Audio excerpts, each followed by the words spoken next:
Being a first year teacher, I don't have a lot of examples to draw from to show you how I can use innovation in the classroom. However, I can tell you ways that I plan to use innovation in the classroom and also give a few examples of things that I have already done in micro teach lessons here in college with my peers. Um, I love math. I think it's a puzzle. I think it's a game. You could give me a Algebra 1 textbook and I could sit there and work it out like a crossword puzzle book for hours and just be completely entertained. But a lot of kids don't feel this way. A lot of kids feel like it's a chore. And one way I feel like we can really get them involved, really motivate them to do their work, is to show them that math is important, that what we're teaching them will come up later in their lives and will be useful. Just relate it to real life events. And one way I really believe we can do this is through project-based learning.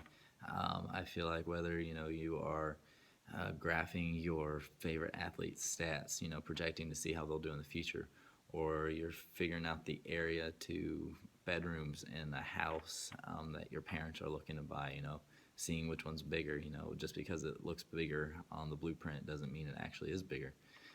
Just things like that, things to show the kids that this is important, you are going to use it, that's really going to motivate them. Another great strategy I really enjoy is inquiry teaching.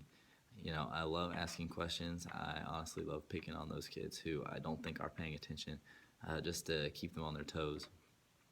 And there's no better way to show mastery of content than teaching it yourself. So in my future classroom, I would love to be able to teach a lesson, then have my kids teach it back to me, teach their peers, create their own assessments for the content. One way I want to finish either a Friday lesson or, honestly, maybe even every day at the end of class, split my class into groups. That might be halves, that might be a group of four. I don't know yet, but just split them into groups and then have them take that day's content and create a question about it. And they'll ask each other, they'll ask their peers. This will encourage them not only to learn the material so that they can answer the questions, but it will also encourage them to master the content so that they can, create an even higher level question that hopefully, not hopefully, but that their peers might miss because they're just on such another level already. They've mastered the content and can ask such a high level thinking question.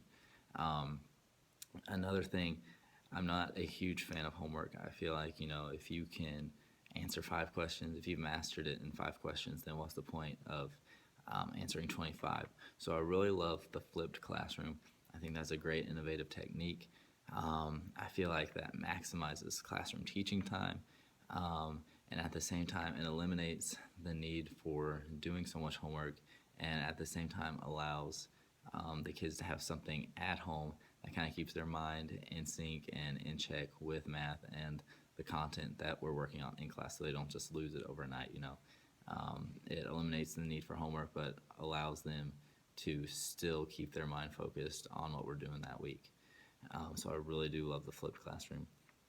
One other thing I do love is interdisciplinary lessons.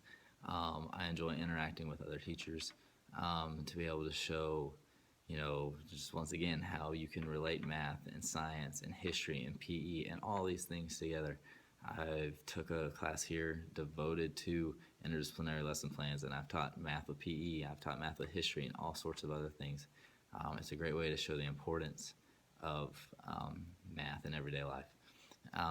Now, all these ideas, all these techniques can use technology straightforward, whether it's with research or just presenting what they've done in the math classroom. But some things that are straight technology, things like Plickers, Kahoot, Socrates, whiteboard apps, all these things are great uses of technology. Technology engulfs the student already, so why not use it to our benefit? Um, you know, Innovation is something that should never quit growing, especially in a teacher. So these are just some ideas that I have right now, things I want to do in my future classroom, and hopefully I can continue to build on them in the future.